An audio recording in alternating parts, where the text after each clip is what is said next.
Hey, my name is Alex. I'm here for Cross Cultural doing a reaction video to a video titled The Lost Technology of Seal Making in Ancient India. So let's dive in. I'm really curious to see what this is all about.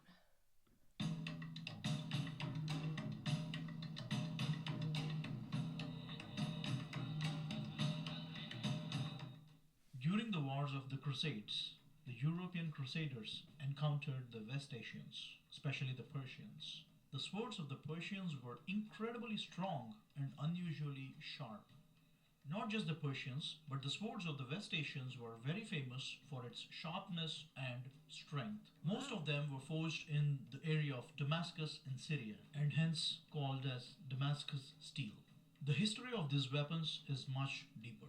The raw metal used in forging these weapons was exported from India, and this Wow. was almost more than 1000 years ago.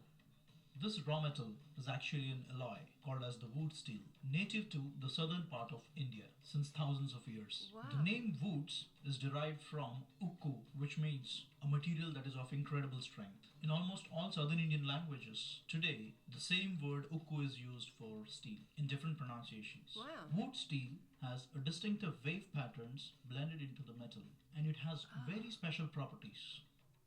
Wood steel is a subject of very deep research in the field of metallurgy because of its special properties of incredible strength and very hard temper. During Wow. the early years of European invasions of India, wood steel attracted their attention. Here is one of the research papers published in 1795 about the properties of wood steel.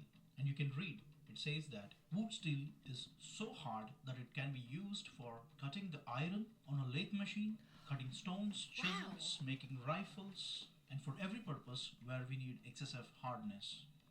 Here is another research paper from Banaras Hindu University on the properties of wood steel.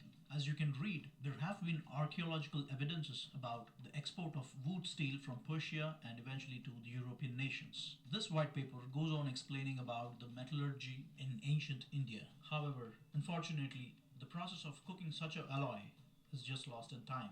Oh. Iron ore, when smelted with few other metals, and carbon is ingested into that smelting process, that's when we get steel. Okay. The ingestion of carbon into the smelting process is very crucial for the strength of the steel. And here is where the secret of the strength of wood steel lies. Ancient Indian blacksmiths mastered the art of ingesting the carbon into the iron ore from the barks of certain kind of trees, which is not known today. Let me put it in very Oh. simple words. Your pencil tip is made out of carbon and a diamond is also made out of carbon. Your pencil tip is so brittle while the diamond is very strong. It is because of the way the carbon atoms are arranged. Right. Same way, the ingestion of carbon alters the elemental composition of the alloy, giving it its incredible strength. Researchers could figure out that the carbon ingestion process is the crux of the strength for the wood steel. How But how the amazing. ancient Indian blacksmiths achieved this remains a mystery till today. Let us hope that this lost technology of the ancient Indian metallurgy will be decoded. How we lost this technology is very easy to guess. Here is a snippet from the NCERT textbook. And let me read word by word.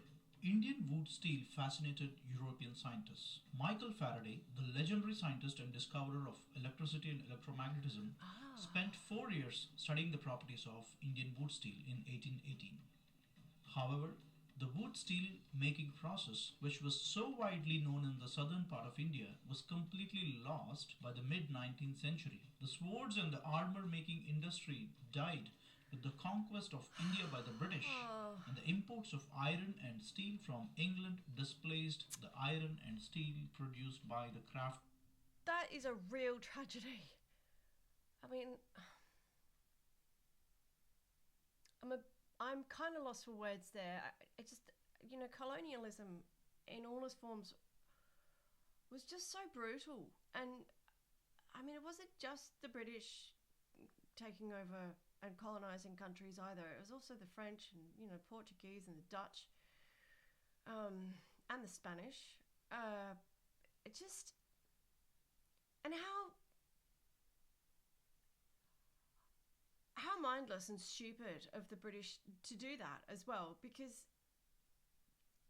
I mean, it really, I think so often those colonizers believed that they had the superior technology. They believed that everything about them was superior, and they and they lost so much as a result of that. I mean, the same thing happened in Australia when they colonized here, and they just ignored everything that the Aborigines had to say about how to maintain the land and look after it and prevent bushfires and things like that. I mean, we're really only just getting back to an understanding of that now. And with climate change, it's becoming even more important. So this is really tragic. I mean, the world could have benefited enormously from having this much stronger steel, but lost through short-sightedness and bloody-mindedness, frankly. Ooh, yeah, don't get me started on colonization. That's a really bad move.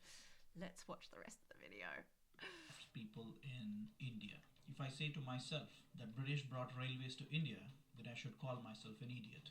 The Indian steel, or the ukku, remains both as a marvel and as a mystery. I just want to rewind that a little bit because I kind of missed his point about the British bringing railways to India.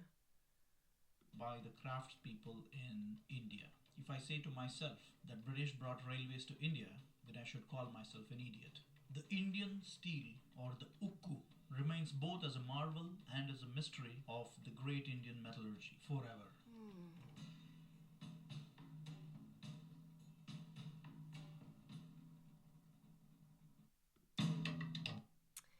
Well, hopefully one day they'll be able to figure out how that very strong wood steel was made. But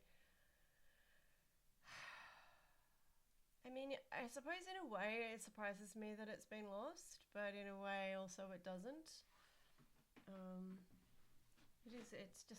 It's really sad, and it makes me wonder what else was lost through colonization, not just of India, but other countries as well. And I'm sure that many important technologies and histories are destroyed that way, which is it's really very sad.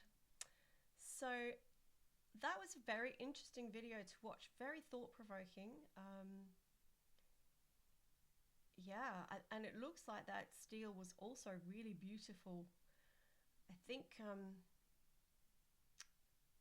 I might have seen some in a museum in Europe. I remember seeing swords that had that sort of amazing patterning in them. So perhaps they were brought back from the Crusades or something. But yeah,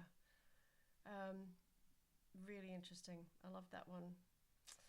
All right, if you liked this video, please hit the like button. Please subscribe to Crossed Cultural. There's plenty more of these videos on the channel, and there are more all the time.